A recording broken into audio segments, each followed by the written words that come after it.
ನಮಸ್ಕಾರ ಮಕರ ರಾಶಿ ಬಂಧುಗಳೇ. ಮಕರ ರಾಶಿಯ ಇತಿಹಾಸದಲ್ಲಿ 2026 ಒಂದು ಕಪ್ಪು ಚುಕ್ಕಿಯಾಗುತ್ತಾ ಅಥವಾ ಬಂಗಾರದ ಪುಟವಾಗುತ್ತಾ ಎಂದು ನೋಡೋಣ ಬನ್ನಿ. ಕಳೆದ ಕೆಲವು ವರ್ಷಗಳಿಂದ ನಿಮ್ಮನ್ನು ಬೆನ್ನಟ್ಟುತ್ತಿರುವ ಅತೃಪ್ತಿ, ಒಂಟಿತನ ಮತ್ತು ಹಣದ ಬಿಕ್ಕಟ್ಟಿಗೆ ಈಗ ಒಂದು ಅಂತಿಮ ತೀರ್ಪು ಸಿಗುವ ಸಮಯ ಬಂದಿದೆ.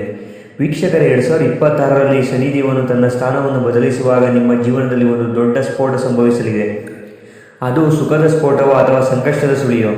ನಿಮ್ಮ ಸ್ವಂತ ಮನೆಯ ಕನಸು ನನಸಾಗುವ ಆ ಮುಹೂರ್ತ ಯಾವುದು? ವಿಡಿಯೋವನ್ನು 1 ಸೆಕೆಂಡ್ ಕೂಡ ಸ್ಕಿಪ್ ಮಾಡಬೇಡಿ ವೀಕ್ಷಕರೇ, ಯಾಕೆಂದರೆ ಮಧ್ಯದಲ್ಲಿ ನಾನು ಹೇಳುವ ಒಂದು ಸಣ್ಣ ತಪ್ಪು ನಿಮ್ಮ ಇಡೀ ವರ್ಷದ ಅದೃಷ್ಟವನ್ನೇ ಉಲ್ಟಾ ಮಾಡಬಹುದು. ಆತ್ಮೀಯ ಮಕರ ರಾಶಿಯವರೇ, ಮೊದಲು ಗ್ರಹಗಳ ರಾಜ್ಯ ಶನಿಯ ಆಟವನ್ನು ಅರ್ಥ ಮಾಡಿಕೊಳ್ಳಿ. 2026ರ ಮಾರ್ಚ್ 6ರಂದು ಶನಿಯು ನಿಮ್ಮ ರಾಶಿಯಿಂದ ಸಂಪೂರ್ಣವಾಗಿ ಹೊರಬಂದು ಕುಂಭ ರಾಶಿಯನ್ನು ಪ್ರವೇಶಿಸುತ್ತಾನೆ. ವೀಕ್ಷಕರೇ, ಇದು ನಿಮಗೆ ಸಾಡೆಸಾತಿ ಅಂತ್ಯದ ಆರಂಭ. ಆದರೆ ನೆನಪಿಡಿ, ಶನಿ ಹೋಗುವಾಗ ಸುಮ್ಮನೆ ಹೋಗುವುದಿಲ್ಲ. ಅವನು ನಿಮ್ಮ ತಾಳ್ಮೆಯನ್ನು ಪರೀಕ್ಷಿಸಿ ನೀವು ಪಟ್ಟ ಕಷ್ಟಕ್ಕೆ ತಕ್ಕ ಫಲವನ್ನೇ ಕೊಡುತ್ತಾನೆ. ವೀಕ್ಷಕರೇ, ಇದರಲ್ಲಿ ಕುತೂಹಲದ ಅಂಶವನ್ನು ನೋಡುವುದಾದರೆ, ಮಾರ್ಚ್ ನಂತರ ನಿಮ್ಮ ಜೀವನದಲ್ಲಿ ನೀವು ಎಂದೂ ನಿರೀಕ್ಷಿಸದ ವ್ಯಕ್ತಿಯೊಬ್ಬರ ಎಂಟ್ರಿ ಆಗಲಿದೆ. ಆ ವ್ಯಕ್ತಿ ನಿಮ್ಮ ಭಾಗ್ಯವನ್ನೇ ಬದಲಿಸಬಹುದು. ಯಾರು ಅವರು? ಕಾದು ನೋಡಿ. ವೀಕ್ಷಕರೇ, ಈಗ ನಿಮ್ಮ ಹಣಕಾಸಿನ ವಿಷಯಕ್ಕೆ ಬರೋಣ. 2026ರಲ್ಲಿ ನಿಮ್ಮ ಆರ್ಥಿಕ ಗ್ರಾಫ್ ಹೇಗೆ ಇರಲಿದೆ? ಮೊದಲು 4 ತಿಂಗಳು ರಾಹುವಿನ ಪ್ರಭಾವದಿಂದಾಗಿ ಹಣವು ಮರಳಿನಂತೆ ಕೈಯಿಂದ ಜಾರುತ್ತದೆ. ಎಷ್ಟೇ ದುಡಿದರೂ ಉಳಿತಾಯ 0 ಎನಿಸಬಹುದು. ವೀಕ್ಷಕರೇ, ಈಗ ಗಮನದಲ್ಲಿಟ್ಟು ಕೇಳಿ. ಮೇ ತಿಂಗಳ ನಂತರ ಮಹಾ ತಿರುವು. ಹಳೆಯ ಹೂಡಿಕೆಗಳು, ಮರೆತು ಹೋದ ವಿಮೆ ಹಣ ಅಥವಾ ಪೂರ್ವಜರ ಆಸ್ತಿಯಿಂದ ದೊಡ್ಡ ಮೊತ್ತದ ಹಣ ಹಠಾತ್ತಾಗಿ ನಿಮ್ಮ ಕೈ ಸೇರುತ್ತದೆ.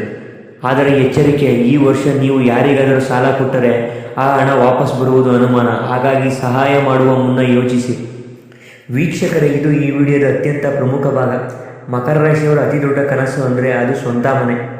ಗ್ರಹಗಳ ಲೆಕ್ಕಾಚಾರ ನೋಡುವುದಾದರೆ 2026ರ ಜೂನ್ 2ರ ನಂತರ ಗುರು ಕರ್ಕಾಟಕ ರಾಶಿಗೆ ಪ್ರವೇಶಿಸಿದಾಗ ಮಕರ ರಾಶಿಯವರಿಗೆ ಇದು ಶುದ್ಧ ಗಜಕೇಸರಿ ಯೋಗ ಅಲ್ಲದಿದ್ದರೂ ಗಜಕೇಸರಿ ಯೋಗದಂಥ ಮಹಾ ಯಶಸ್ಸು ಸಿಗಲಿದೆ. ಮನೆ, ಗೌರವ ಮತ್ತು ಹಣದ ಬಲವಾದ ಫಲವನ್ನು ನೀಡುವ ಅಪರೂಪದ ಸಂಚಾರವಾಗಿರುತ್ತದೆ ಇದು. ವೀಕ್ಷಕರ, ಈ ಸಂಚಾರದಿಂದ ನಿಮಗೆ ನೀವು ಅರ್ಧಕ್ಕೆ ನಿಲ್ಲಿಸಿದ ಮನೆಯ ಕೆಲಸಗಳು ಆಗಸ್ಟ್ ನಂತರ ಮಿಂಚಿನ ವೇಗದಲ್ಲಿ ಪೂರ್ಣಗೊಳ್ಳುತ್ತವೆ. ಈ ಸಂಚಾರವು ನಿಮಗೆ ಸೈಟ್ ಖರೀದಿ ವಿಚಾರದಲ್ಲೂ ಸಹಾಯ ಮಾಡುತ್ತದೆ. ನೀವು ಕಳೆದ 10 ವರ್ಷಗಳಿಂದ ಮಾಡಲಾಗದ ಆಸ್ತಿ ಖರೀದಿ ಕೆಲಸವನ್ನು ಅಕ್ಟೋಬರ್ ಮತ್ತು ನವೆಂಬರ್ ತಿಂಗಳ ನಡುವೆ ಮಾಡುತ್ತೀರಿ. ಈ ಸಮಯದಲ್ಲಿ ನೀವು ಖರೀದಿಸುವ ಭೂಮಿ ಭವಿಷ್ಯದಲ್ಲಿ ಕೋಟಿ ಬೆಲೆ ಬಾಳುತ್ತದೆ. ಈ ಯೋಗದ ಲಾಭ ಪಡೆಯಲು ನೀವು ಮಾಡಬೇಕಾದ ಒಂದು ಗುಪ್ತ ಪರಿಹಾರವಿದೆ. ಅದನ್ನು ನಾನು ವಿಡಿಯೋದ ಅಂತ್ಯದಲ್ಲಿ ಹೇಳುತ್ತೇನೆ. ವಿಡಿಯೋನ ಎಲ್ಲೂ ಸ್ಕಿಪ್ ಮಾಡಬೇಡಿ, ಪೂರ್ತಿಯಾಗಿ ನೋಡಿ.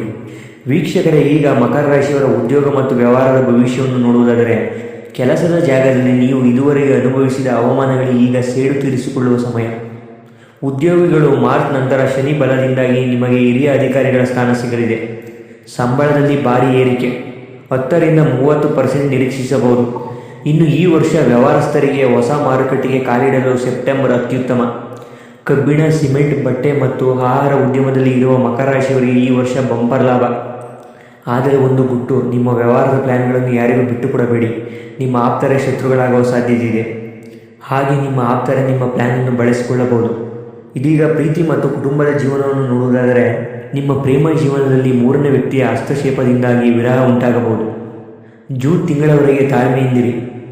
ಇನ್ನು ವೈವಾಹಿಕ ಜೀವನ ನೋಡುವುದಾದರೆ, ದಂಪತಿಗಳ ನಡುವೆ ಇದ್ದ ಹಳೆಯ ಕೈಘಟನೆಗಳು ದೂರವಾಗಿ ಮಧುಚಂದ್ರನಂತಹ ವಾತಾವರಣ ನಿರ್ಮಾಣವಾಗುತ್ತದೆ.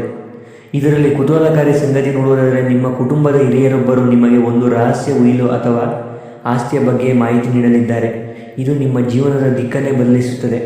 ಈಗ ಆರೋಗ್ಯದ ಬಗ್ಗೆ ಗಮನ ಕೊಡೋಣ ಬನ್ನಿ. ಆತ್ಮೀಯ ಮಕರ ರಾಶಿಯವರಿಗೆ ದೇಹವೇ ದೇಗುಲ. 2026ರಲ್ಲಿ ಶನಿ ನಿಮ್ಮ ರಾಶಿಯಿಂದ ದೂರ ಹೋದರೂ ಕೂಡ ರಾಹು 2ನೇ ಮನೆಯಲ್ಲಿರುವುದರಿಂದ ಆಹಾರದ ವಿಷಪೂರಿತತೆ ಎಂದರೆ ಫುಡ್ ಪಾಯ್ಸನಿಂಗ್ ಬಗ್ಗೆ ಎಚ್ಚರವಿರಲಿ. ಉಸಿರಾಟದ ತೊಂದರೆ ಅಥವಾ ಹಲ್ಲಿನ ನೋವು ಕಾಡಬಹುದು. ಇನ್ನು ಮಹಿಳೆಯರಿಗೆ ಹಾರ್ಮೋನ್ ಏರುಪೇರು ಉಂಟಾಗಬಹುದು.